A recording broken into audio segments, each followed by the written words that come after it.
সকলকে স্বাগতম দা বংবাজার একটা নতুন ভিডিওতে।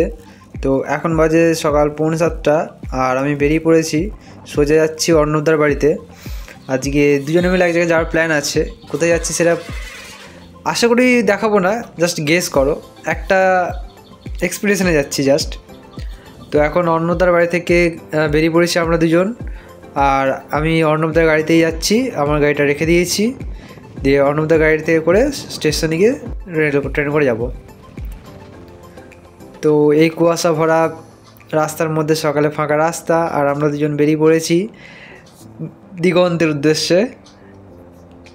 তো জাস্ট অসাধারণ লাগছে সকালের ড্রাইভটা। আর কি ভাগ্য ভালো যে এই গেটটা আজকে তো খোলা আছে।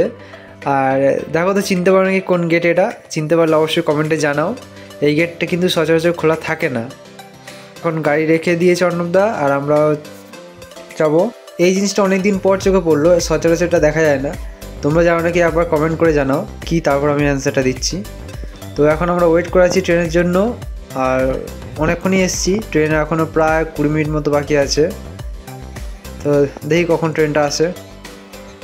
এখন বাজে 7:55, আমরা ট্রেনে উঠে পড়েছি, ট্রেনেও চলে এসছে। আর কপাল ভাগ্য ভালো যে আজকে ট্রেনের সিট পেয়ে গেছি, নয়তো সচরাচর সিট পাওয়া যায় না, প্রচণ্ড ভিড় হয় ট্রেনটায়।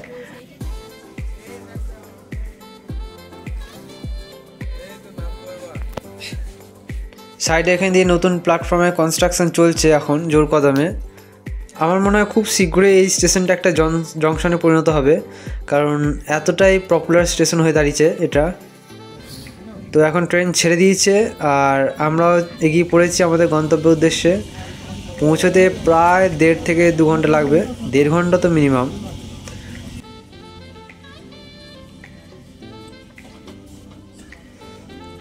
তো চলো এইভাবেই ছোট্ট ছোট্ট পায়ে চলতে চলতে ঠিক পৌঁছে যাব।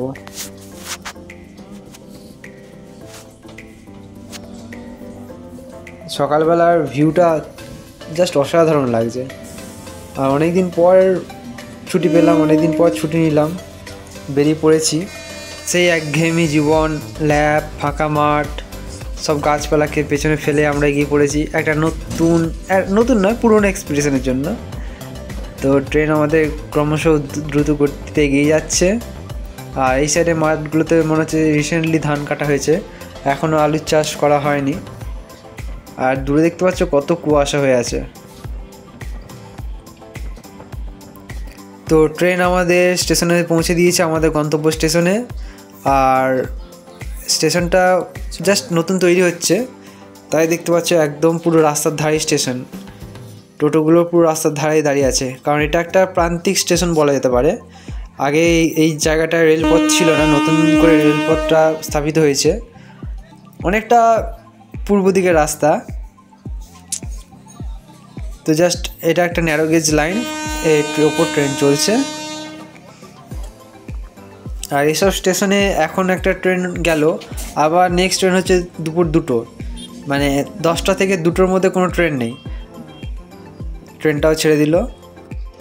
আর এদিকে আমরা ওয়েট করেছি টোটোর জন্য, যদিও একটা টোটো আমাদের বুক করা আছে, এবার টোটোটা খোঁজার পালা। তো এই হলো আমাদের সেই টোটো, মা লক্ষাকালী টোটো। তো টোটো ছেড়ে দিয়েছে, আমি আর অর্ণবদা এখন আছি, তার সাথে টোটো ড্রাইভার, 3 জনে মিলে যাচ্ছি।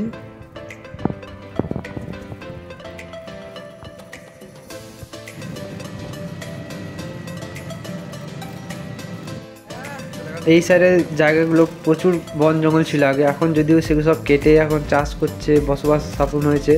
আর সাইডে দেখতে পাচ্ছি একটা ওয়াচ টাওয়ার আছে, কারণ এই সাইডে অনেক জঙ্গলি পশু পাখি বেরোয় মাঝে মাঝে, তাদেরকেই রক্ষণাবেক্ষণের জন্য ওয়াচ টাওয়ারটা আছে। জাস্ট সিনটা ফিল করো, এত সুন্দর কুয়াশায় ভরা একটা গ্রাম্য পরিবেশ, জাস্ট অসাধারণ। যদিও আমাদের দিকে গ্রাম আছে, তবুও এই সাইডটা সত্যি দেখে খুব ভালো লাগছে। কত সুন্দর সুন্দর ফুল ফুটে আছে গাছের মধ্যে, দূরে একটা কুয়াশা।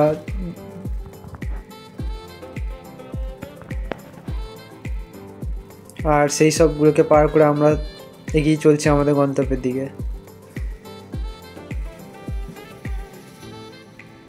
এখানে এসে পেয়ে গেলাম এই পুচকি বুনুটাকে, তার সাথে একটু খেলে নিচ্ছি।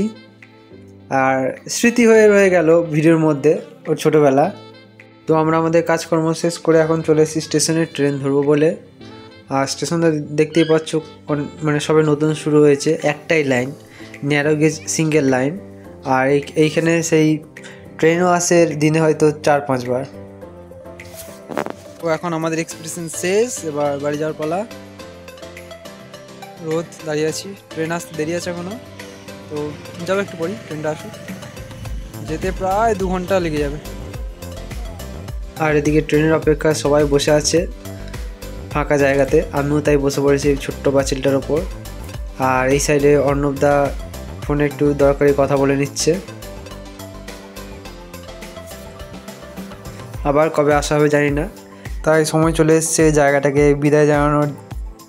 তো আবার দেখা হবে অন্য কোনো একদিন। তো এখন আমাদের ট্রেন চলে এসছে আমাদের নিতে। আর যাওয়ার সময় প্রচণ্ড ভিড় হয় এই ট্রেনটায় বিশেষত, কারণ স্টেশনে এত লোক আর ওই সাইড থেকে ট্রেন প্যাসেঞ্জার তুলতে তুলতে আসছে, সেই জন্য আমি এখন দাঁড়িয়ে পড়েছি।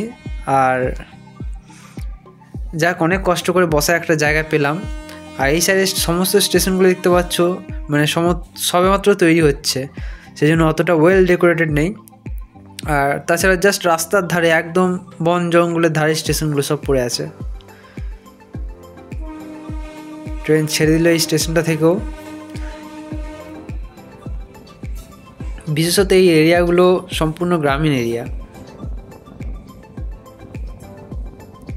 আর মাঝে মাঝে রিফ্রেশমেন্টের জন্য এরকম টুকটাক বেরিয়ে পড়া খুব ভালো, অবশ্যই ভালো। কারণ আজকে বেরিয়ে মনে হচ্ছে যে না, একটা একঘেয়েমি থেকে বেরিয়ে এসে, সেই ঝুট ঝামেলা, কাজের প্রেশার, অশান্তি থেকে বেরিয়ে এসে, তো এখন তাও আমরা বসার জায়গা পেয়েছি। অর্ণবদাও বসে বসে গান শুনছে, কিন্তু আর একটু দেরি হলে দেখতে পাচ্ছি এরকম দাঁড়িয়ে থাকতে হতো আমাদের।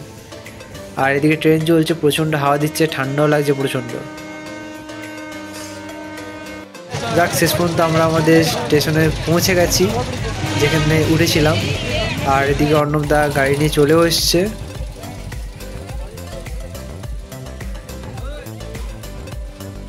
তো যেহেতু শীতকাল, আমরা একটু চা সেবন করে নিচ্ছি আমি আর অর্ণবদা দুজনে মিলে। হ্যাঁ, যদিও অর্ণবদা ভিডিও করতে একটু লজ্জা পায়, একটু অফেন্ডেড হয়, চিন্তা নেই, কিছু মনে করবে না একদিনের জন্য। আর আমি এদিকে চাটা একটু ক্যাত মেরে টেস্ট করে নিলাম। ও হিরো, পুরো হিরো। আমরা গেটে দাঁড়িয়ে আছি, আর তখনই অ্যানাউন্স হলো যে বন্দে ভারত এক্সপ্রেস পাস দিচ্ছে। আর তাই একটা ছোট্ট ভিডিও তুলে নিলাম। তো এখন সন্ধে হয়ে গেছে, আমিও বাড়ি চলে এসেছি। আর কি, আজকের মতো এখানে শেষ হলো আমাদের গল্প, একটা ঘোরাঘুরি এক্সপ্রেশন। তো আবার কাল থেকে একঘেয়েমি জীবন। তো চলো, দেখা হচ্ছে অন্য একটা নতুন ব্লগে। আজকের জন্য এখানেই টাটা।